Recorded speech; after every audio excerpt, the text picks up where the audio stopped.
King Charles is excited for coronation amid family drama, has support from Camilla, royal family friend. Lady Anne Glenconner, Princess Margaret's lady-in-waiting, was a maid of honor at Queen Elizabeth II's coronation in 1953. She recently wrote a book titled Whatever Next? Lessons from an Unexpected Life. King Charles III is said to be very excited as he prepares for the biggest day of his life. The eldest son of the late Queen Elizabeth II and his wife, Camilla, Queen Consort, will be crowned on May 6 at London's Westminster Abbey. Following nearly 1,000 years of tradition, the service will be conducted by the Archbishop of Canterbury. "I think they're very excited," Lady Anne Glenconner, Princess Margaret's former lady-in-waiting, told Fox News Digital. "And it's so exciting because there are very few people alive like me who were part of the last coronation. I'm the only person to have written about the coronation who was actually in it. We're absolutely looking forward to it very much." King Charles III will be crowned on May 6 at London's Westminster Abbey. King Charles III will be crowned on May 6 at London's Westminster Abbey. Alastair Grant /WPA Pool/File. The 90-year-old has known Charles, 74, since he was about 3 years old. Her mother, Lady Elizabeth York, was a lady-in-waiting to the Queen. Glenconner wrote a follow-up to her 2020 memoir that was published on February 21 titled Whatever Next? Lessons from an Unexpected Life. Princess Margaret's former lady-in-waiting says royal didn't believe in divorce, she had no choice. "When Prince Charles had mumps or measles, he used to come to my family home here," she chuckled. "I've always known him and he's such a friend. And this coronation will be different. There won't be so many people in the Abbey. There were 8,000 people when the Queen was crowned. I think there's only going to be 2,000 to 3,000 people this time. And I think he will be much more inclusive of all different religions and all the people that have worked for his charities." While members of the royal family will attend Charles's coronation, it remains to be seen if Prince Harry and Meghan Markle will return to the UK for the festivities. The Duke and Duchess of Sussex live in California. It's unclear whether the Duke and Duchess of Sussex will travel to the UK for King Charles III's coronation. It's unclear whether the Duke and Duchess of Sussex will travel to the UK for King Charles III's coronation. Angela Weiss/AFP/File. In recent months, the King has been rocked by family drama.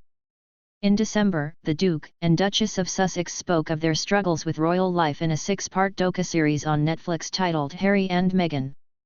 Then in January, Harry released an explosive memoir titled Spare. The 38-year-old has previously spoken about his estrangement from his father and elder brother, Prince William, since he departed from the UK. Glenconner said Charles has been absolutely great as a king. "He made a wonderful address at Christmas, which the Queen always did," she explained. "I thought he was quite nervous about it. It was the first time he was going to be addressing the nation, addressing the Commonwealth. But he did it so well. He's had a long time to prepare, of course. He's environmentally up-to-date and wants to help. And people love him.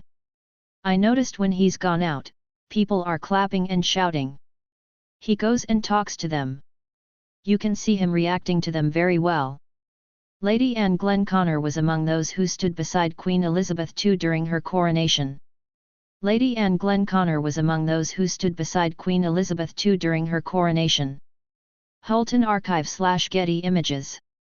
"And everybody loves the Queen Consort," Glenconner shared. "I have met her a few times now and she's delightful. And of course, they're so in love. It's so lovely seeing them together. I think she'll be a great queen."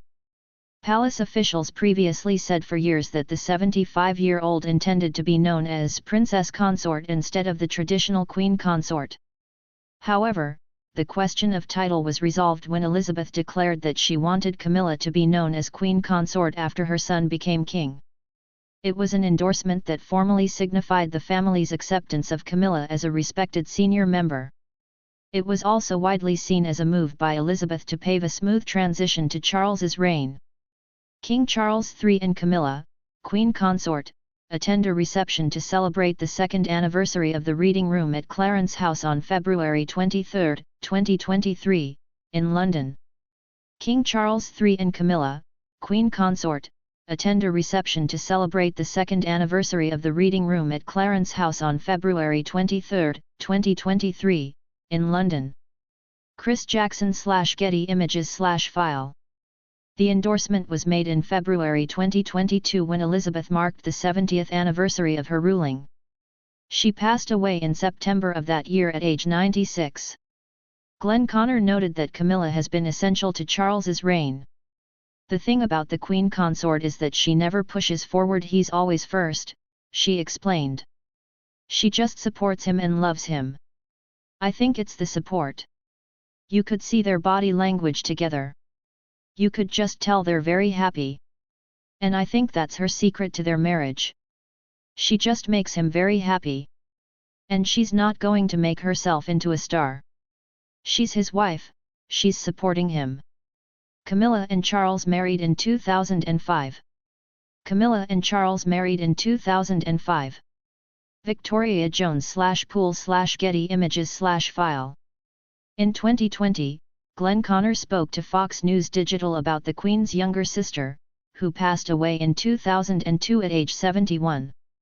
At the time, she described how Margaret was a different kind of spare. South Park eviscerates Prince Harry and Meghan Markle amid spare fallout. She was used to it, said Glenn Connor at the time. It's a life she was born into. She wanted to do her very best, which she did. It's not fun to have all eyes on you and have the world watch your every move. But she didn't complain about the life she was given. I never found her to be difficult, she said. She simply wanted to do her work as smoothly as possible. There have been rumors about how difficult she was, rumors that I wanted to put to rest because she really was a wonderful friend. The press also depicted her as this party girl. I mean, she liked parties. She loved dancing, singing, and music. But there was also a much more serious side to her that the press didn't write about. Perhaps that story wasn't as interesting. But I got fed up with those narratives because they didn't really know my friend.